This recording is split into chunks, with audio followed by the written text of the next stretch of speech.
sun on her closed eyelids, select a ripe cluster.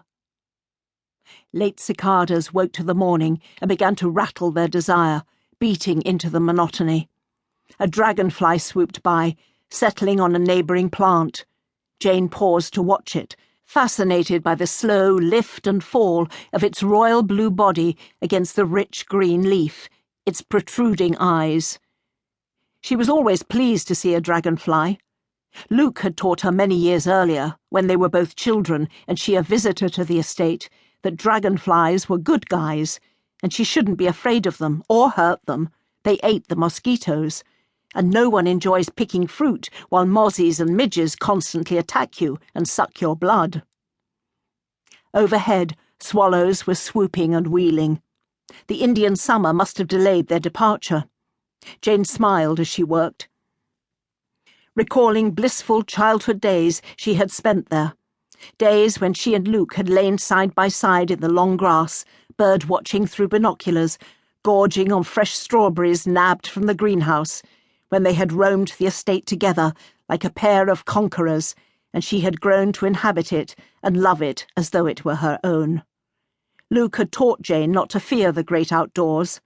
Little suburban English Jane, afraid of spiders, cowed by the unknown, Luke had opened her eyes to the power of curiosity and possibility. He still did. Mid-morning, Mattie came cannonballing along the rutted tracks. The soil was bone dry after the long, rainless months of summer and threw up clouds of dust. Wheels bouncing over the earth, she drew to a halt in her ancient deux chevaux on a grass verge alongside two fields where a huddle of labourers were picking together. Close by, the Australians were singing as they hauled their baskets. It was a timely arrival. The pickers were beginning to wilt from the physical exertion and escalating heat. "On fait la pause casse-croûte!" yelled Mattie in her thick, throaty Provençal drawl as she climbed out of the car, hair flying loose from its accustomed bun. Claude lifted off his hat, a fraying, yellowing Panama, wiped his brow and whooped, "Quelle femme formidable! Mine's a beer!" Laughter rang through the green, earthy corridors. Claude, arms slung over the shoulders of his son Arnaud, sauntered towards the food, chatting amiably.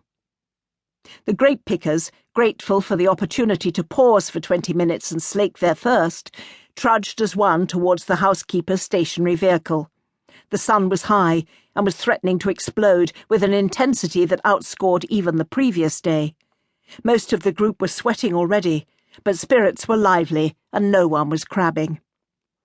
Mattie, in her wraparound pinafore, white ankle socks and espadrilles, stood proudly at the open boot of her car.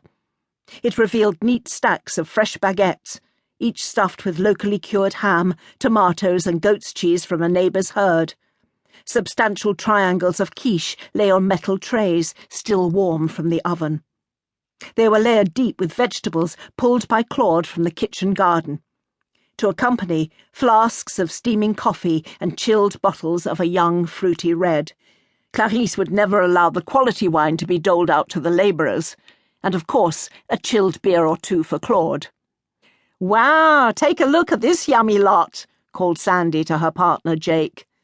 Luke hung back, waiting for his wife, slipping his hand into Jane's as they followed the rest of the ravenous crew.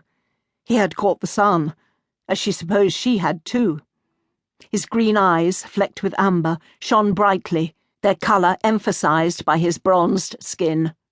Even plastered in sun cream, Jane's lighter tone burned and stung, but it was not an unpleasant sensation. A few more freckles would be the result. "We've made a better start today," he remarked as he bent to pick up a stick. "Clarisse seemed upset this morning," Jane ventured. "She's not happy about me making this film." "Why?" Luke shrugged. "There must be a reason." "She thinks I should stick to nature films. Probing into the past is dangerous, she says." "Dangerous? In what way? She's so dramatic." "Well, there are elements of French-Algerian history that were ugly, and the memories are more painful for her than I'd anticipated." "Let sleeping dogs lie" is Clarisse's philosophy. Talking of which, where's Walnut?